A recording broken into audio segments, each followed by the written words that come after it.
बिहार के मुख्यमंत्री आदरणीय श्री नीतीश कुमार जी, वशिष्ठ बाबू, अशोक बाबू, पार्टी के अन्य नेतागण और सभी कार्यकर्ताओं का आभार प्रकट करता हूं कि मुझे आज जनता दल यूनाइटेड को ज्वाइन करने का अवसर मिल रहा है।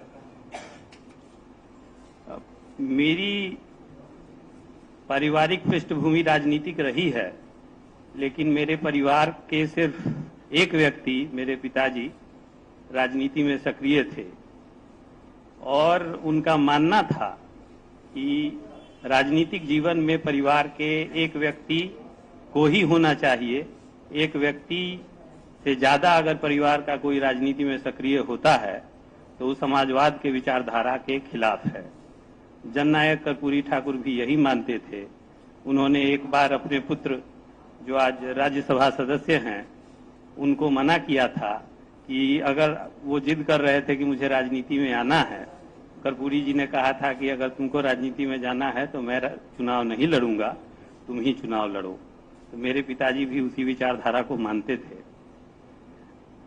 मेरे पिताजी को जो बीमारी हुई और उनकी जो तबीयत खराब हुई, उसके बाद उस समय तक मेरा राजनीति में आने का कोई विचार नहीं था, लेकिन अंतिम दिनों में उन्होंने जो चिट्ठी लिखी उसके बाद और उनके इशारा, उन्होंने सीधे तो नहीं कहा, लेकिन उन्होंने इशारा किया कि उनका जो बचा हुआ काम है वैशाली में और ऐसे भी जो समाज को लेकर के वो काम करते रहते थे, उसको आगे बढ़ाना जरूरी है और उन्होंने इशारा किया था कि मैं राजनीति में आऊं।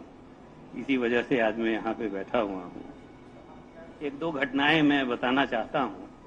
पिछले लोकसभा चुनाव में जब चुनाव हो रहा था और उनकी पार्टी राष्ट्रीय जनता दल के मैनिफेस्टो में था कि गरीब सवर्ण आरक्षण का वो सपोर्ट करते हैं और 15% आरक्षण के हिमायती हैं। उस फैसले को मैनिफेस्टो में जो वो दर्ज था उसको अचानक से बिना किसी विचार विमर्श के बदल दिया गया और उन्होंने जब इसका विरोध किया लालू जी के सामने, तो लालू जी ने कहा कि ये गलती हो गई है, आप इसका सुधार करें। और उसी का सुधार करने के लिए उन्होंने एक प्रेस कॉन्फ्रेंस बुलाई और उन्होंने कहा कि नहीं, ये गलती हो गई है, गलती का हम लोग सुधार करेंगे और राष्ट्रीय जनता दल गरीब सवर्ण आरक्षण की हिमायती रही है और आगे भी रहेगी। उनकी इस बात को पार्टी के निचले अनेक पदाधिकारियों ने और लालू जी के परिवार के लोगों ने बार बार काटा। इससे उनको बहुत पीड़ा हुई और उनको बहुत लगा कि मेरी उपेक्षा की जा रही है। उसके बाद भी बहुत सारी अनेक घटनाएं हुई।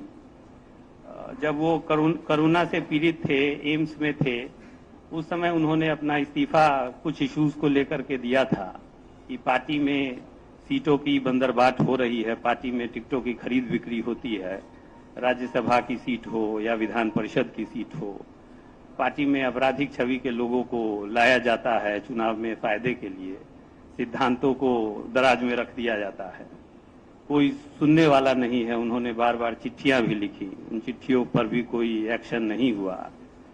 और उसके बाद जब वो यहाँ से दोबारा दिल्ली एम्स में गए, वहां पे उनसे बातचीत के क्रम में हम लोगों को लगा और उनके बाकी समर्थकों को भी लगा कि वो पार्टी से ऊब चुके हैं और पार्टी छोड़ना चाहते हैं।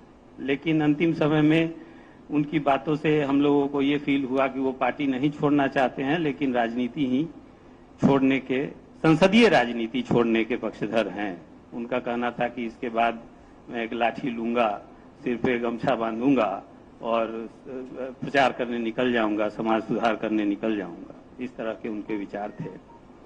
उनकी जो मृत्यु हुई वो आकस्मिक हुई। ऐसा नहीं था कि उनकी हालत बिगड़ रही थी, वो ठीक हो रहे थे और डॉक्टरों ने बोला था कि आपको अस्पताल से हम लोग छुट्टी दे देंगे 1-2 दिनों में, लेकिन लंग के फंगल इन्फेक्शन की वजह से उनकी स्थिति बिगड़ी और अचानक ही उनकी स्थिति बहुत खराब हो गई।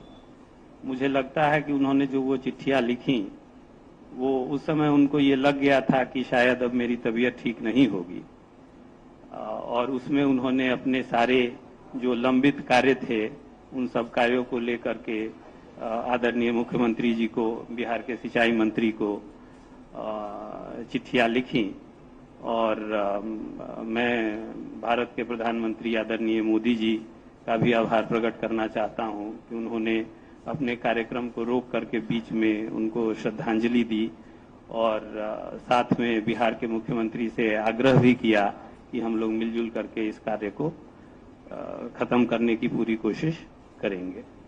मेरी भी यही कोशिश रहेगी कि उनके जो बचे हुए कार्य हैं वो जनता दल यूनाइटेड में शामिल हो करके अपने पूरे तन मन धन से मैं उसको संपादित करने का कार्य करूं। धन्यवाद।